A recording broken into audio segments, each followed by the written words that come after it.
For the first 5 weeks after our marriage, I lived in a haze of confusion. We had exchanged vows, kissed under the applause of our family and friends, cut the cake, and danced the night away. But once the honeymoon phase should have begun, something strange happened. My wife avoided me. At first, I brushed it off as nerves, maybe even shyness. The wedding had been overwhelming, and marriage was a big adjustment. But the days ticked by, and nothing changed. Not a single kiss beyond the obligatory peck. Not a lingering touch. Not even the brush of a hand that suggested warmth. At night, she rolled her side of the bed, wrapped herself in a cocoon of blankets, and drifted off while I stared at the ceiling, wondering what I had done wrong. 5 weeks. 35 nights of silence. 35 days of feeling invisible in my own marriage. Finally, I couldn't take it anymore. I confronted her.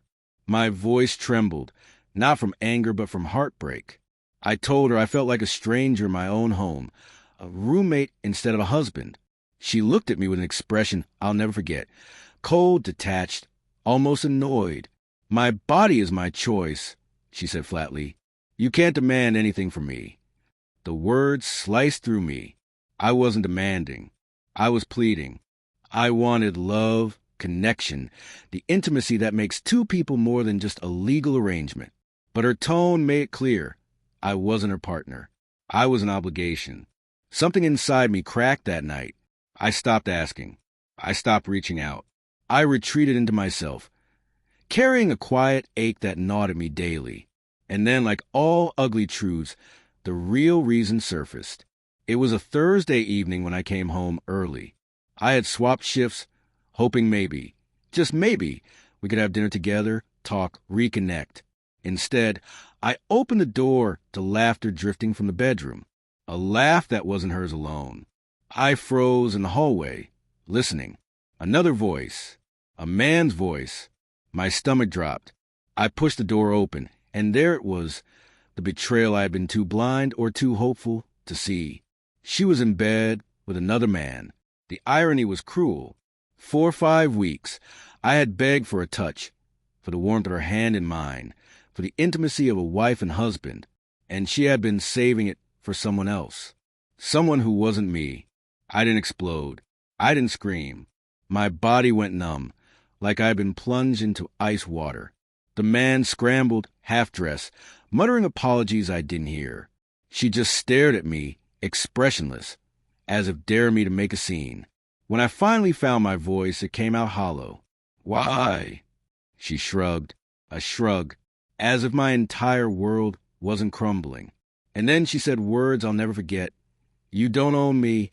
I don't owe you anything." That was it. No apology, no remorse, just justification wrapped in cruelty. I packed a bag that night, each item shoved into the suitcase like a nail sealing a coffin. I didn't argue. I didn't beg. I walked out of the house we had promised to build a life in, and I never looked back. In the weeks that followed, whispers spread. Friends told me she had been involved with him long before the wedding, that while I had been planning a future, she had been planning lies. The marriage had been nothing but a mask, a performance of the world, while her true loyalty lay elsewhere. Her family reached out, urging me to understand her, to give her another chance. They said marriage is about patience, about forgiveness. But patience isn't the same as being made a fool. Forgiveness isn't the same as ignoring betrayal. Nights were the hardest.